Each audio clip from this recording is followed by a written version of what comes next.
ఈ వీడియోలో మనం ఎరెక్టైల్ డిస్ఫంక్షన్ గురించి మనం మాట్లాడుకుందాం. అంటే కొంతమందికి టైమింగ్ ప్రాబ్లం అనేది ఎక్కువగా ఉంటుంది. ఈ టైమింగ్ ప్రాబ్లమ్‌ని క్లియర్ చేయడానికి ఏ టిప్ ద్వారా మనం తీసుకుంటే ఈ ఎరెక్టైల్ డిస్ఫంక్షన్ నుంచి బయటపడొచ్చు అన్న దాని గురించి మనం మాట్లాడుకుందాం. చాలామంది ఏంటంటే అండి, ఈ విషయం చెప్పడానికే చాలా సిగ్గుపడతారు. దీని గురించి ఎవరితో డిస్కస్ చేయాలా ఏంటన్న దాని గురించి ఉండదు. సో ఫ్రెండ్స్‌తో డిస్కస్ చేస్తారు. వాళ్ళు ఒక లేనిపోయిన ఒక ఐడియా ఇస్తుంటారు. ఎడ్యుకేటెడ్ పీపుల్, మెచ్యూర్డ్‌గా ఉన్నవాళ్ళు ఓకే. అలా కాకుండా కొంతమంది ఇంకేమిస్తారు, వేరే వేరే ఐడియాస్ అన్నీ ఇస్తుంటారు. నేను ఒక 30 మినిట్స్ ఉన్నానురా, 40 మినిట్స్ ఉన్నానురా, 1 అవర్ ఉన్నానురా, లేదు ఇలా పోర్నోగ్రాఫిక్ ఫిలిమ్స్‌లో 1 అవర్ ఉందిరా, అలా చెప్తూ ఉంటుంటారండి. ఇవేవి ఒరిజినల్‌గా రైట్ కాదు. ఇన్ బిట్వీన్ ఎప్పుడైనా ఈ ఎరెక్షన్ అనేది ఎలా ఉంటుందండి, ఏజ్‌ని బట్టి, టైంని బట్టి, సో బాడీలో ఉన్న జీన్స్ని బట్టి, సో బాడీ పోస్చర్ని బట్టి ఇలా డిఫరెంట్ వేరియేషన్లో ఉంటుంది. సో ఒక హెల్దీ పర్సన్ ఉన్నాడు, ఒక యంగ్ ఏజ్లో ఉన్నాడు, బిలో 25 టు బిలో 30 ఏజ్లో ఉన్నాడు. తను మ్యాక్సిమం ఒక 10 మినిట్స్ కాగా ఎరెక్టెడ్ సెక్సువల్ పార్టిసిపేట్ చేయగలుగుతూ ఉంటాడు. 35 టు 40 ఉన్నాయి, ఎంత ఉంటుందండి, ఒక 5 టు 10 మినిట్స్ బిలో చేయగలుగుతూ ఉంటాడు. ఇది ఇన్ జనరల్గా జరిగే హ్యూమన్ నేచర్లో నార్మల్ మెకానిజం అండి. అది నార్మల్ మెకానిజం. దానికి మించి ఎవరైనా అన్నెసరీ సజెషన్స్ ఏమైనా ఇచ్చినా, లేదు ఫ్రెండ్స్ కానీ ఇలా మనకున్న ప్రాబ్లమ్ని ఏదో పెద్ద ప్రాబ్లం అనుకునే దాని విషయం పక్కన పెట్టండి. ఇది నార్మల్ టైమింగ్స్. సో దీనికన్నా బిలో అవుతుంది, సో దీనికన్నా బిలో అయిపోతుంటే ఏం చేయాలి? ఇది రావడానికి మేజర్ రీజన్స్ ఏముంటాయండి? టెస్టోస్టెరాన్ లెవెల్స్ తగ్గి ఉండొచ్చు, అంగానికి కావాల్సినంత బ్లడ్ సప్లై అందకపోయి ఉండొచ్చు, ఇలాంటివన్నీ చాలా రీజన్స్ ఉంటాయి. లేదా డయాబెటిక్ ఏదైనా ఉండొచ్చు, ఇలాంటి డిసీజులు ఏమైనా ఉన్నా సరే, బాడీలో షుగర్ లెవెల్స్ ఎక్కువ ఉన్నా సరే ఇలాంటి కంప్లైంట్లు ఎక్కువ వచ్చే ఛాన్సెస్ ఉన్నాయి. ఈ రీజన్స్ ఏమి ఉన్నాయన్న దాన్ని బట్టి మనం కన్సిడర్ చేస్తుండాలి. లేదు సార్, నాకు ఆ టైంకి ఇన్స్టెంట్గా కావాలి, మా బాడీలో టెస్టోస్టెరాన్ లెవెల్స్ పెరగాలి అన్న దాని గురించి మనం మాట్లాడుకుంటే ఏంటంటే, మీకు బయట మార్కెట్లోని డ్రై ఫ్రూట్స్ అన్నీ దొరుకుతుంటాయి. Sunflower seeds, water melon seeds, బాదము, పిస్తా ఇవి దొరుకుతుంటాయి.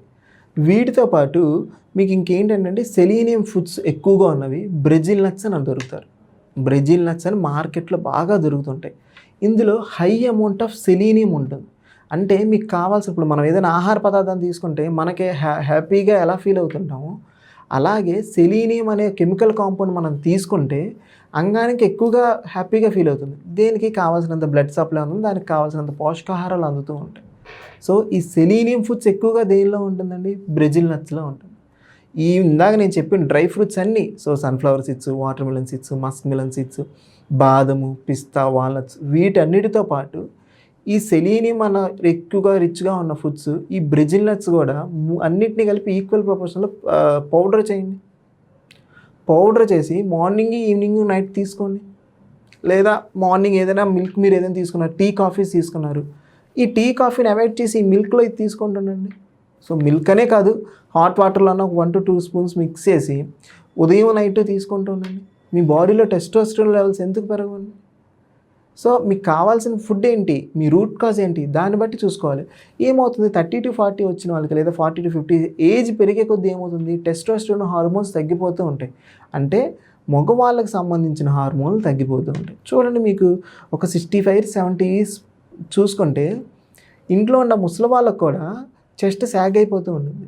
దేనికి? టెస్టోస్టెరాన్ లెవెల్స్ అంతగా ఉండవు. సో వాళ్ళ టెస్టోస్టెరాన్ లెవెల్స్ డౌన్ అయిపోతూ ఉంటాయి, ఈస్ట్రోజన్ లెవెల్స్ పెరిగిపోతూ ఉంటాయి. మెయిల్ హార్మోన్ టెస్టోస్టెరాన్ హార్మోన్ ఎక్కువగా ఉన్నంతసేపు మెయిల్ మస్కులేచరు, మెయిల్ బాడీ, ముస్తాచ్, సో మీసాలు, గెడ్డలు, టైట్ చెస్ట్ ఇలాంటివన్నీ కనిపిస్తూ ఉంటాయి. సో ఎప్పుడైతే టెస్టోస్టెరాన్ లెవెల్స్ తగ్గిపోతూ ఉన్నాయో ఈ కంప్లైంట్లన్నీ డెవలప్ అయిపోతూ ఉంటాయి. టెస్టోస్టెరాన్ లెవెల్ పెంచడానికి ఇందాక చెప్పిన టిప్ ఫాలో అవుతుండండి. దీనివల్ల చాలా వరకు హెల్ప్ఫుల్గా ఫీల్ అవుతుండండి. ఇవంతా బాగానే ఉన్నాయి. సో కొంతమంది ఏమవుతారంటే ఇన్స్టెంట్గా సార్ మాకు టెస్టోస్టెరాన్ లెవెల్స్ బాగానే మెయింటైన్ అవుతున్నాయి, కొన్నిసార్లు మాకు ఏంటంటే ఇన్స్టెంట్గా పార్టిసిపేట్ చేయడానికి మాకు కావాలి అన్న దాని గురించి మనం మాట్లాడుకుందాం. సో ఇన్స్టెంట్గా మనం మాట్లాడుకుంటే ఏంటంటే కొన్ని ట్యాబ్లెట్స్ ఉన్నాయి. ఆ ట్యాబ్లెట్స్ ఇన్స్టెంట్గా వేసుకుంటే ఆ టైంకి వర్క్ అవుతాయి తప్ప మీకు తర్వాత ఇబ్బంది అయిపోతూ ఉంటారు.